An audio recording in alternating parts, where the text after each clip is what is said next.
Education is everything. We hear that phrase a lot, but there's something even more important to us here at Duolingo, and that is education access is everything. Welcome to DuoCon 2025. My name is Luis Fonan, and I am the CEO and co-founder of Duolingo. Now, I am from Guatemala. This is a public service announcement. That is where Guatemala is. It is right below Mexico.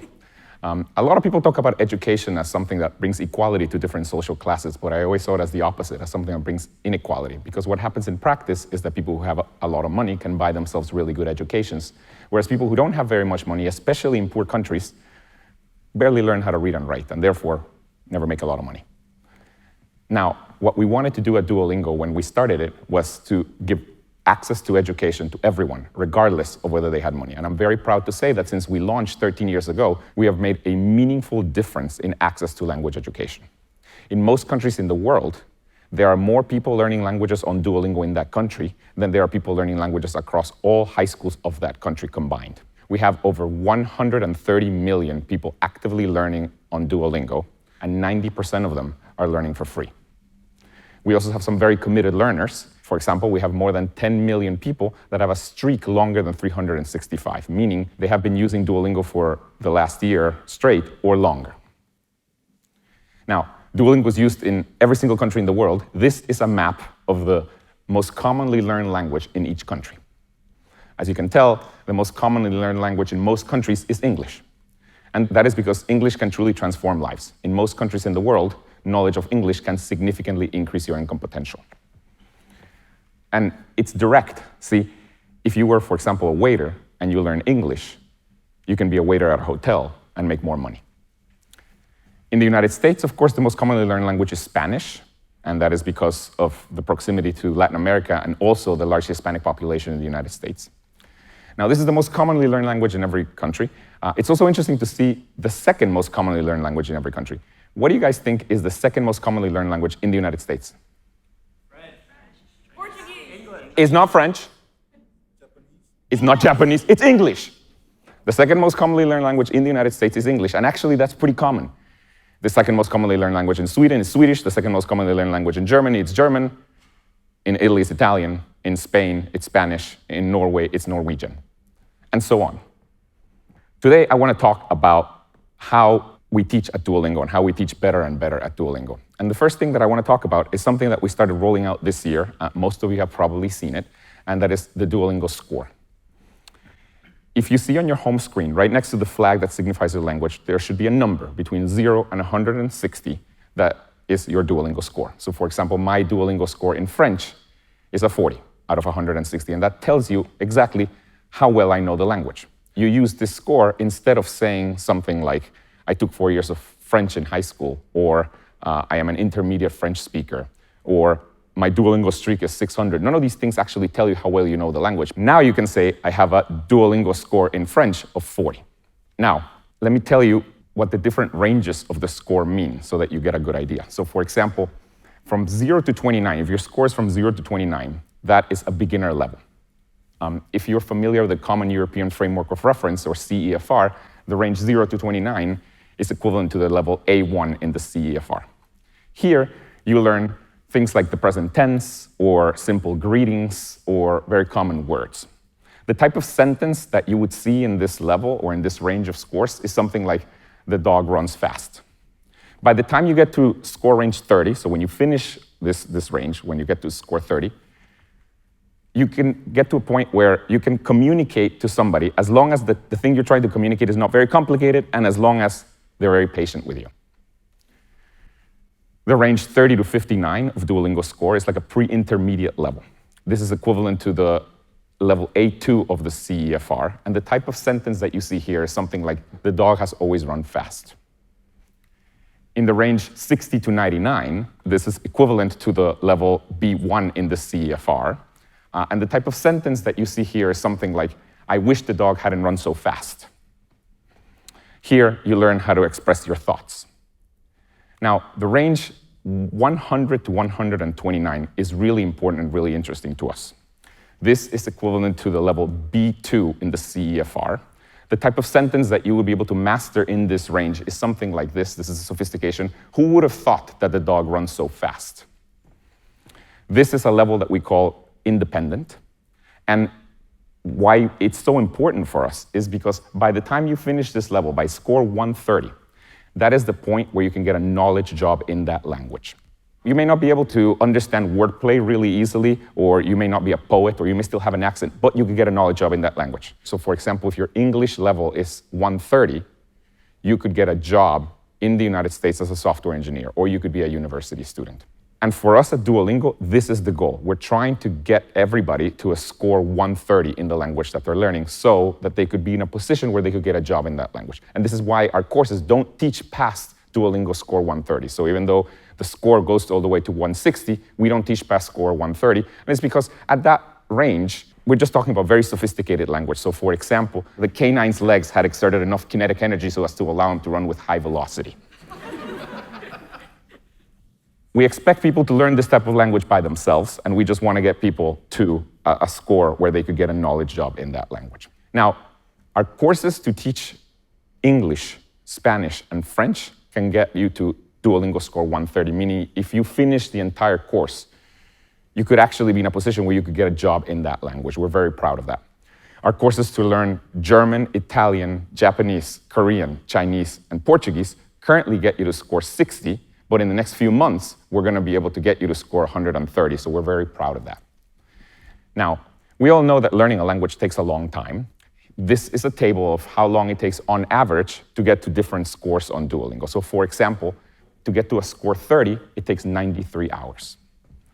Now, if somebody tells you that they have a streak of 1,000, that shows that they're very committed. But if they only do one lesson of Duolingo per day, each lesson takes about 3 minutes, after 1,000 days, you've only done about 50 hours of work. So if somebody tells you they have a streak of 1,000, you should congratulate them because that means they are very committed. However, it may not mean they know a lot of the language because they have not even passed the beginner level.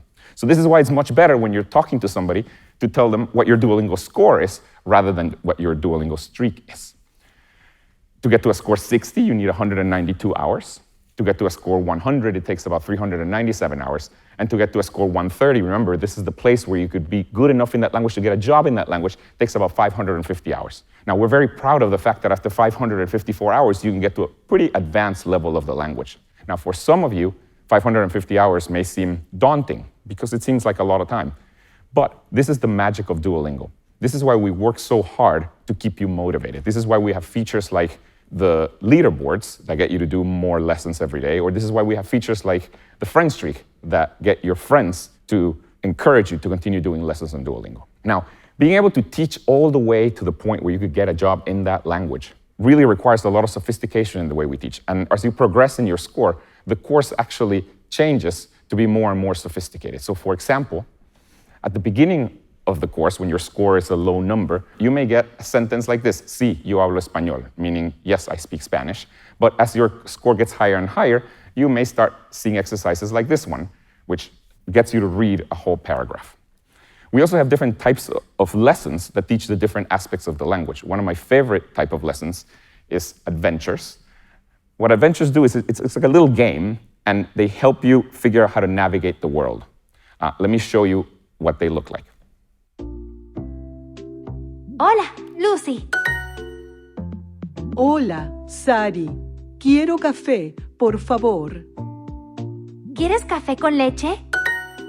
Sí, quiero café con leche. Y quiero un sándwich.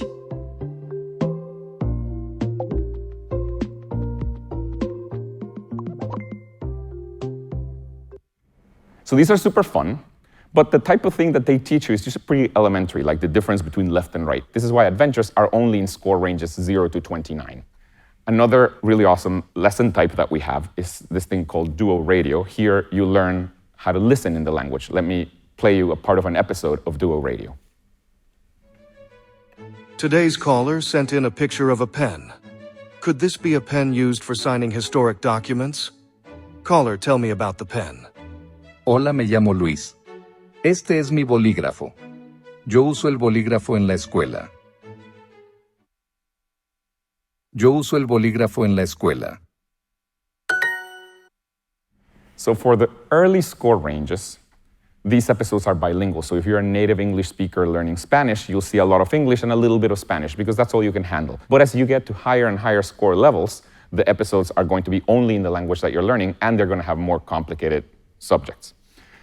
Another lesson type that I really like is stories. Here you practice reading. And again, stories evolve as you increase your score.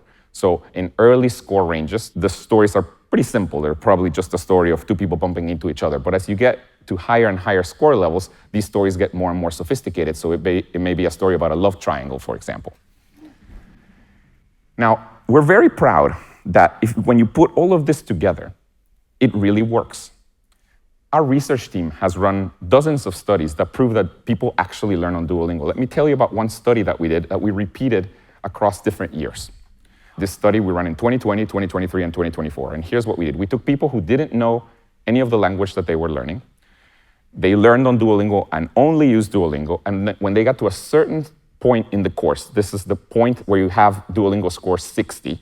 At that point, we tested them to see how well they listened and they read. And then these are the results. As you can see, over time, Duolingo is actually getting better. The people that we tested in 2023 did better than the people that we tested in 2020, and the people that we tested in 2024 did better than the people that we tested in 2023. So Duolingo is getting better over time at teaching. Also, starting in 2023, the people who reach score level 60 actually have a CEFR level of A2, meaning they really are learning what we expect them to learn, and we're very proud of this. Now, the Duolingo score is a great way to show people how well you know the language. But it is not certified, so you can't use this score to apply to a university, for example. But there are cases where you may need to have your score certified, especially if you're learning English. So for that, we have this thing called the Duolingo English Test. The Duolingo English Test is a test that you can take from anywhere. You can take it from home on your computer, and you pay $70, and you get a certified version of your score. So you get a certificate that tells you your Duolingo score. And this certificate you can actually use for all kinds of things. For example, if you're applying to a university here in the United States as a foreign student, 99 of the top 100 universities, according to US News & World Report, accept the results of the Duolingo English Test as proof of English proficiency. In fact, over 6,000 academic programs across the world accept the results of the Duolingo English Test.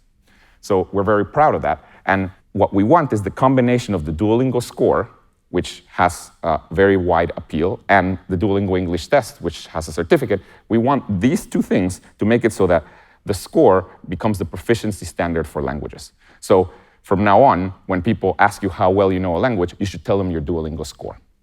This is all I wanted to talk about today, but we have a great show. You're going to get to hear about Video Call, which allows you to practice conversation. You're going to get to hear a really exciting partnership about sharing your score. And you're going to get to hear about our chess course, and also you're going to get to hear about how we do product development on Duolingo. Thank you, and enjoy the show.